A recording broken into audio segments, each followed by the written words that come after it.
Friends ৬ বছর ধরে বনানীতে বসবাস করা কে এই সুন্দরী মডেল স্নিগ্ধা চৌধুরী। ফ্রেন্ডস তিনি এমন একটা গাড়ি মেনটেন করেন যেটা নাকি মিরপুরেই ঢুকবে না। কে এই model Snigdha Chowdhury? Friends English মিডিয়ামের একমাত্র মডেল যিনি বাংলাদেশের অন্যতম সুন্দরী মডেল হিসেবে নিজেকে দাবি করেন, কে এই স্নিগ্ধা চৌধুরী? আমি একজন মডেল এবং অভিনেত্রী এবং অভিনেতা। ডিপ্রেশন। তো এই স্নিগ্ধা চৌধুরী হচ্ছে রায়হান রাফির প্রেসার কুকারের নায়িকা মডেল স্নিগ্ধা চৌধুরী। সম্প্রতি তিনি দাবি করেন যে আসিয়ান গ্রুপের নজরুল সাহেব তাকে কাজের কথা বলে ডেকে নিয়ে গিয়ে অমানবিক নির্যাতন করেছেন। এইটার বিচারের দাবিতে তিনি প্রেস কনফারেন্স করেন এবং বিভিন্ন ধরনের কথাবার্তা বলেন প্রমাণ সহ। অনেক নেটিজেনরাই বলতেছে তিনি কি আসলে বিচারের দাবিতে প্রেস কনফারেন্স করতেছে নাকি সেলফ প্রমোশন করার জন্য এই প্রেস কনফারেন্সটা করতেছে। I am educated. আমি বিএসএস ইন ইকোনমিক্স করেছি, আমি মাস্টার্স করেছি ইকোনমিক্সে। আমার ফ্যামিলি ব্যাকগ্রাউন্ড সম্পর্কে যদি কেউ জানে, কেননা বিচারের দাবিতে তিনি যতক্ষণ না বিচার চেয়েছেন তার থেকেও বেশি তিনি নিজেকে প্রমোট করেছেন এবং শো অফ করেছেন। তিনি ৬ বছর ধরে বনানীতে থাকেন। It's been 6 years I am living in Banani. My house is in Banani. তিনি ইংলিশ মিডিয়ামের একজন ছাত্রী যিনি বাংলা বোঝেন না। তাকে নাকি ৯৪ বললে সেটা সে বুঝবে না, তাকে 94 বলতে হবে। ও মাই গড।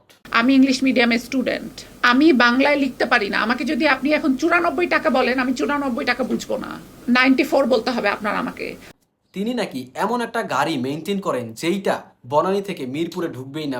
আমি একটা গাড়ি মেনটেন করি, এমন গাড়ি যেই গাড়ি মিরপুরে ঢুকবেই না। ভাই, বনানীর রাস্তার চেয়ে কি মিরপুরের রাস্তা ছোট নাকি অনেক বেশি ভাঙা? মিরপুরবাসী, এইটা আপনাদের উপরে ছেড়ে দেওয়া হলো। এইটা শুনে আবার মিরপুরবাসী খেপে গেছে, তাকে উল্টো ট্রল করতেছে। যেইখানে তিনি বিচারের দাবিতে বসেছেন এবং বিচার চাচ্ছেন পুরো বাংলাদেশের কাছে, প্রশাসনের কাছে, সেইখানে উল্টো তিনি নিজেকে সেলফ প্রমোশন করে ট্রলের শিকার হচ্ছেন। আবার তার বয়ফ্রেন্ড নাকি স্কোয়াড দিয়ে তাকে নিয়ে আসে, নিয়ে যায়। এত পাওয়ারফুল একজন বয়ফ্রেন্ড থাকা সত্ত্বেও তাকে এত অমানবিক নির্যাতন করা হলো, এটা মেনে নেওয়ার মতো না।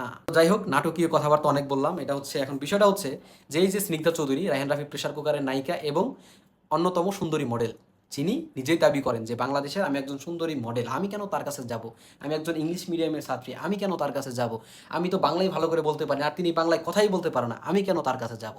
তো এইগুলা তিনি কারণ হিসেবে দাঁড় করান। যাই হোক, বিষয় হচ্ছে আমাদের ইন্ডাস্ট্রিতে যে এত ভালো একজন মডেল আছে, যিনি, আমার মনে হয় তার কথাবার্তা শুনে বোঝা যায় যে তিনি একমাত্র মডেল যিনি ইংলিশ মিডিয়াম থেকে আসছেন এবং বাংলায় বোঝেন না, কিন্তু বাংলায় কথা বলেন অনর্গল। তো আমারও মনে হইলো যে তিনি আসলে বিচারের দাবি যতটা না করছেন তার চেয়ে বেশি তিনি সেলফ প্রমোশনটা করছেন। এবং এইটা সত্য কথা, এই প্রেস কনফারেন্সের আগে বা এই ইস্যু তৈরি হওয়ার আগে এই মডেল স্নিগ্ধাকে কখনোই এত মানুষ চিনত না, এখন যত মানুষ চেনে। রায়হান রাফি প্রেসার কুকার করেও কিন্তু অনেকেই চিনত না, অনেকেই জানতো না যে এই মেয়েটাকে বা স্নিগ্ধা চৌধুরী নামে কোনো মডেল আছে যিনি বাংলাদেশের অন্যতম সুন্দরী মডেল। তো এই ইস্যু থেকে তিনি বিচার পাক আর না পাক, তার মার খাওয়ার বদলে কিন্তু অনেক বেশি সেলফ প্রমোশন পেয়ে গেছে এবং এইটাকে কাজে লাগিয়ে তিনি আরও বড় বড় কাজ করতে পারবেন। আপাকে আমি বলবো যে আপা, আপনি এসব বেফাস মন্তব্য করবেন না, এসব উল্টাপাল্টা কথা বলবেন না, এত অহংকারী মনোভাব নেবেন না। সো এরকম বাদ দিয়ে যদি রিয়েলি কোনো কিছু ঘটে থাকে, এরকম কিছু হয়ে থাকে, আপনার প্রতি অন্যায় করা হয়ে থাকে, তাহলে সেইটার সুষ্ঠু তদন্তের মাধ্যমে শাস্তির দাবি আমরাও জানাই এবং এই ঘটনার তীব্র নিন্দা আমরাও জানাই।